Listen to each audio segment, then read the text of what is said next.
नमस्कार साथियों, मैं अरविंद शर्मा एक बार फिर आपका MGCI के YouTube चैनल पर बहुत बहुत स्वागत करता हूं। दोस्तों, आज जो शख्सियत हमारे स्टूडियो में आई है, इनका नाम है आशीष विजयवार। आशीष विजयवार के बारे में सबसे पहले मैं आपको थोड़ा सा इनका इंट्रोडक्शन देना चाहता हूं। इनकी जो यात्रा रही है उसके बारे में आपको बताना चाहता हूं। ये जो शख्सियत है, इसको जो एग्रीकल्चर स्टूडेंट हैं वो अपनी इंस्पिरेशन के रूप में ले सकते हैं कि कैसे हम अपनी कड़ी मेहनत से, लगन से मनचाही सफलता प्राप्त कर सकते हैं। दोस्तों, आशीष विजयवार जी सबसे पहले MGCI से 2015 में जुड़े थे। 2016 की इन्होंने PAT की जो एग्ज़ाम दी, उसी के साथ से इन्होंने बता दिया था कि अगर इंसान चाहे तो हर परीक्षा में नंबर 1 रह सकता है, और इन्होंने पहले वर्ष में ही अपनी तैयारी के 2016 में MP PAT में टॉप किया। मध्य प्रदेश के टॉपर रहे। इसके बाद ये JNKVV जवाहरलाल नेहरू कृषि विश्वविद्यालय में जबलपुर कैंपस से इन्होंने अपना BSc एग्रीकल्चर की डिग्री जो है पूर्ण की। डिग्री के दौरान से ही इन्होंने सोच लिया था कि मुझे भविष्य में क्या करना है। अपना लक्ष्य पहले ही इन्होंने निर्धारित कर लिया और उस लक्ष्य को पीछा करते हुए इन्होंने 2021 में होने वाली RIU की जो एग्ज़ाम है वो एग्ज़ाम दी, जिसका रिजल्ट 2022 में आया। फिर परिणाम वही था, इन्होंने MP में RIU में फर्स्ट रैंक प्राप्त की। दोस्तों, इन्होंने यहीं रुकना नहीं चाहा। इन्होंने अपना जो लक्ष्य था कुछ और निर्धारित कर रखा था और ये लगातार उसकी तैयारी में लगे रहे। 2023 में जो इनका ACF का रिजल्ट आया है, असिस्टेंट कंजर्वेटिव ऑफिसर जो होता है फॉरेस्ट में, उसके लिए इन्होंने एग्ज़ाम दी और उसमें भी इन्होंने MP में प्रथम स्थान हासिल किया है। तो आज ऐसी शख्सियत आपके सामने है। तो दोस्तों, मैं चाहता हूं कि ये अपने अनुभव यहाँ शेयर करें, अपनी जो यात्रा है उस यात्रा के बारे में आपको बताएं, और साथ ही किस तरह से तैयारी इन्होंने की है ये हमारे छात्रों को आशीष जी बताएं, ताकि वो भी आगे जाकर इस तरह की परीक्षाओं में सफलता प्राप्त कर सकें।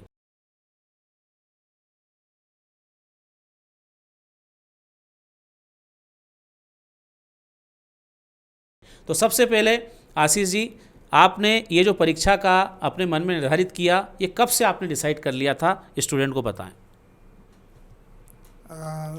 सर, जब मैं ग्रेजुएशन कर रहा था तो मुझे ऐसा लगा कि मुझे सिविल सर्विसेज की तैयारी करना चाहिए। और मैंने जब रीच किया जितने भी एग्ज़ाम होती है MPPSC में, तो मुझे एक एग्ज़ाम के बारे में पता चला, फॉरेस्ट सर्विस के बारे में। तो मैंने देखा ये काफ़ी जिस चीज़ में मेरा ग्रेजुएशन है और जिस चीज़ में मैंने पढ़ाई की है उसके काफ़ी फेमिलियर थी ये लाइन। तो मैंने जब मैंने देखा कि इसमें ACF जैसी पोस्ट है, रेंजर जैसी पोस्ट है, जो इक्विवेलेंट हो जाती है MPPSC की सिविल सर्विसेज की भी, तो मैंने वहाँ से निर्धारित किया कि मुझे इस एग्ज़ाम की तैयारी करनी है। करीब 3rd ईयर से मैंने प्लान बना लिया था और 4th ईयर से एक पॉजिटिव तैयारी में इस एग्ज़ाम की मैं लग गया था। तो विद्यार्थियों, जैसा कि आशीष जी ने बताया कि 3rd ईयर से ही प्लानिंग करके और 4th ईयर से इन्होंने अपना पूरा जो टाइम है इस परीक्षा को देना प्रारंभ कर दिया था। मतलब अगर हमें भी कोई एग्ज़ाम का टारगेट रखना है तो हमें पहले से ही शुरुआत करनी चाहिए। ग्रेजुएशन हो जाएगा, उसके बाद हम शुरुआत करेंगे तो हम अक्सर लेट हो जाते हैं। इसके साथ ही आशीष जी, ये जो परीक्षा है, इस परीक्षा में आपने कितने घंटे जो हैं परीक्षा को दिए, तैयारी को दिए? साथ ही बुक्स वगैरह के बारे में भी आप विद्यार्थियों को बताएं कि कैसे पढ़े थे। BSc एग्रीकल्चर का कितना रोल है आपकी ये जो सफलता है इसमें, बताइए प्लीज़। जैसे कि सर, ये एग्ज़ाम होता है फॉरेस्ट सर्विस, ये एग्रीकल्चर की एक अलाइड ब्रांच में ही आता है। और जब मैंने तैयारी का सोचा था तो मैं इस एग्ज़ाम को टारगेट करने के 2 कारण थे मेरे पास। एक तो मेरा ग्रेजुएशन एग्रीकल्चर से था, और जिस एरिया से मैं आता हूँ वो फॉरेस्ट रिच एरिया है, तो मेरा लगाव शुरू से ही इस सर्विस के प्रति थोड़ा सा मन में उत्पन्न हो गया था। बस मुझे ये नहीं पता था कि मैं इस सर्विस में कैसे आ सकता हूँ। वो जब समय के साथ मैं जब बड़ा हुआ तो मुझ में वो समझ विकसित हुई और मैंने इस एग्ज़ाम को टारगेट करने का सोचा। अब चूँकि मैं एग्रीकल्चर का स्टूडेंट था, और एग्रीकल्चर का स्टूडेंट भी मैं बहुत बाद में बना हूँ, चूँकि मैं इस ऐसे एरिया से आता हूँ जहाँ पे एग्रीकल्चर को लोग जानते भी नहीं हैं।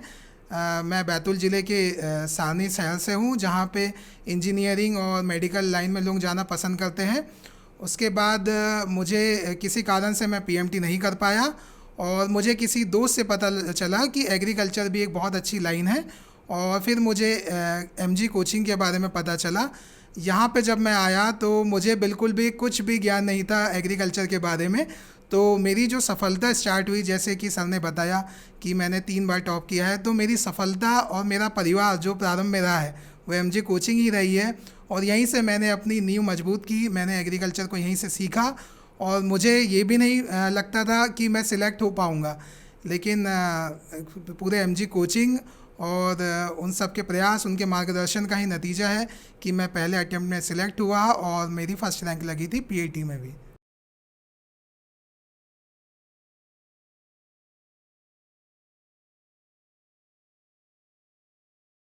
तो आशीष जी, ये जो एग्ज़ाम है जो आपने दी है फॉरेस्ट की, क्या ये एग्ज़ाम प्रतिवर्ष आती है? और कौन कौन से सब्जेक्ट के विद्यार्थी इसको दे सकते हैं? और कुछ सीट्स वगैरह के बारे में आप जानकारी दे पाएँ तो बताइए प्लीज़। ये एग्ज़ाम पहले तो मैं ये बता देना चाहता हूँ कि 2 सर्विसेज होती है मेनली, जो सिविल सर्विसेज और फॉरेस्ट सर्विस, इनका एग्ज़ाम एक साथ समानांतर चलता है, दोनों का प्री कॉमन होता है। तो लेकिन फॉरेस्ट में प्रॉब्लम ये है कि ये सर्विस, इसमें पोस्ट हर साल नहीं आती है। जैसे अभी हम 3 या 4 साल का रिकॉर्ड देखें तो 2018 में अच्छी पोस्ट आई थी, 19 में उसमें रेंजर की भी थी और एसीएफ की भी थी 2018 में। उसके बाद 2019 में एसीएफ की केवल 6 पोस्ट आई, 2020 में रेंजर की 105 और एसीएफ की 6 पोस्ट आई, और 2021 में करीब 40 पोस्ट आई है। तो पोस्ट बहुत ज़्यादा नहीं आती है और रेगुलर नहीं है पोस्ट। लेकिन मुझे लगता है कि आप जो सिविल सर्विसेज की तैयारी कर रहे हैं वो भी साथ साथ इस एग्ज़ाम को फोकस कर सकते हैं, या टारगेट बनाया है आपने कि इस एग्ज़ाम में आना है तो 2 या 3 साल बाद वैकेंसी आ जरूर जाती है इसमें भी। थोड़ा सा इसमें आप कुछ बुक सजेस्ट करना चाहें किसी विशेष सब्जेक्ट के लिए, तो थोड़ा सा बच्चों को बताएं कि वो क्या करते रहें, कैसे तैयारी करते रहें, कौन सी बुक्स को ये रेफ़र करें, थोड़ा सा बताइए प्लीज़। जैसा कि मैं सोर्स के बारे में आपको बताऊं तो पहले तो इसका जो पैटर्न होता है, इसका प्री तो आप लोग सभी जानते हैं, सिविल सर्विसेज के प्री के समान होता है, जिसमें जीएस पूछा जाता है पेपर 1 में और पेपर 2 में आपका सीसैट पूछा जाता है। ये ब्रॉडली ये सिलेबस है इसका। और मेंस का सिलेबस जो होता है वो साइंस बैकग्राउंड, मतलब साइंस को सपोर्ट करता है। और इसमें मैं बताना ये भूल गया हूँ कि इसमें साइंस के जो स्टूडेंट होते हैं वही एलिजिबल है, जिनका ग्रेजुएशन बीए से है या बीकॉम किया है जिन्होंने, उनको छोड़कर लगभग साइंस के सब स्टूडेंट इसमें एलिजिबल है इस एग्ज़ाम को देने के लिए। तो इसमें अगर मेंस की मैं बात करूं तो मेंस में इसमें 2 सेक्शन होते हैं। सेक्शन 1 में 50 क्वेश्चन होते हैं, जिसमें एमपी जीके से क्वेश्चन होते हैं और करंट अफेयर से ब्रॉडली। और ये आपका प्री का जो सिलेबस है वही मैच करता है मेंस के पार्ट ए में। और अगर पेपर 2 की बात करें मेंस की, तो इसमें पूरा साइंस के क्वेश्चन होते हैं, 100 क्वेश्चन आते हैं इसमें, जिसमें फॉरेस्ट्री के आपकी 5 यूनिट होती है, और बायो की 1 यूनिट है आपकी, फिज़िक्स की 1 यूनिट है, केमिस्ट्री की 1 यूनिट है, एक इन्वायरमेंट की यूनिट है और एक मैथ की यूनिट है। ऐसे करके 10 यूनिट आती है। 10 यूनिट से आपके 100 क्वेश्चन होंगे मेंस के, जो पार्ट 2 में, और पार्ट 1 में आपके एमपी जीके से होंगे, जो कि प्री से आपका कवर हो जाएगा। और अगर मैं बुक की बात करूं तो जो पार्ट ए है उसके लिए मार्केट में बहुत सारी पब्लिकेशंस हैं, बहुत सारे राइटर्स की बुक है एमपी जीके के लिए, वो आप पढ़ सकते हैं किसी भी 1 या 2 बुक से। उसके अलावा आप गवर्नमेंट वेबसाइट्स को फॉलो कीजिए एमपी की जो भी है। और साइंस के लिए आप जैसे कि बायो, फिज़िक्स और केमिस्ट्री की बात करें, उसके लिए ब्रॉडली आप एनसीईआरटी पढ़िए, या आप हिंदी मीडियम से है तो कोई पब्लिकेशन देख सकते हैं जो लोकल एमपी के पब्लिकेशन चलते हैं, या आजकल तो सेम हो गया है शायद, एनसीईआरटी का ही सिलेबस उसमें भी डाल दिया गया है, तो आप एनसीईआरटी पढ़िए, वो ज़्यादा बेहतर रहेगा।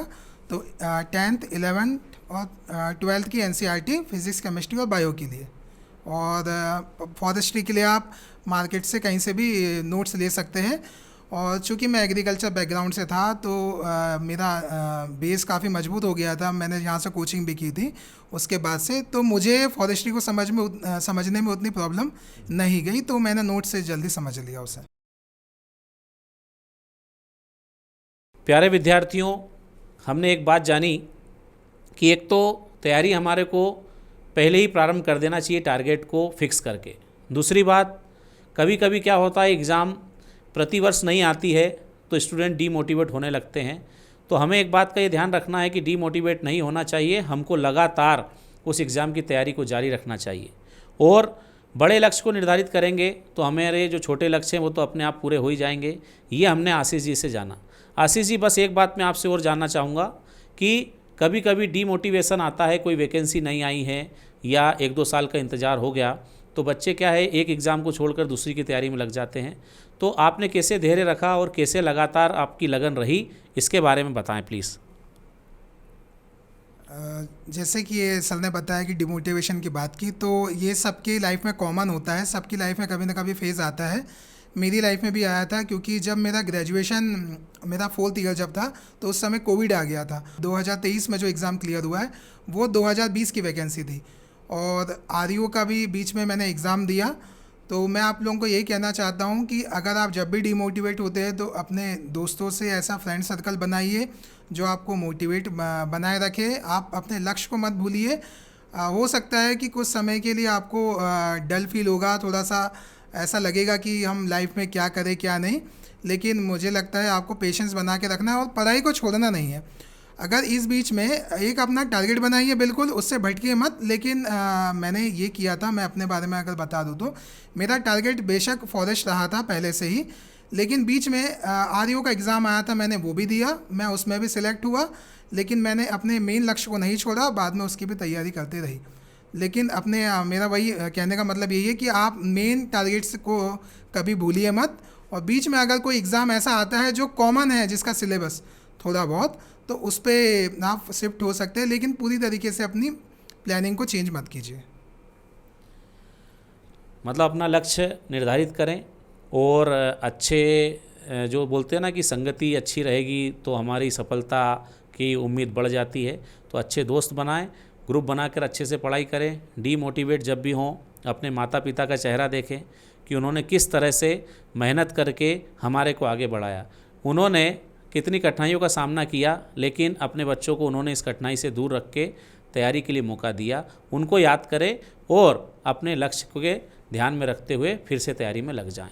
तो हमें आशीष जी से बहुत अच्छी जानकारी प्राप्त हुई और मुझे पूरी उम्मीद है कि जो विद्यार्थी इस वीडियो को देख रहे हैं वो ज़रूर मोटिवेट होंगे और ऐसी परीक्षाओं में सफलता प्राप्त करेंगे। आशीष जी, मैं आपको MGCI परिवार की तरफ से आपके उज्जवल भविष्य के लिए बहुत बहुत शुभकामनाएं देता हूं और धन्यवाद देता हूं कि आप यहां आए और हमारे विद्यार्थियों को मोटिवेट किया। Thank you Ashish ji. Thank you sir.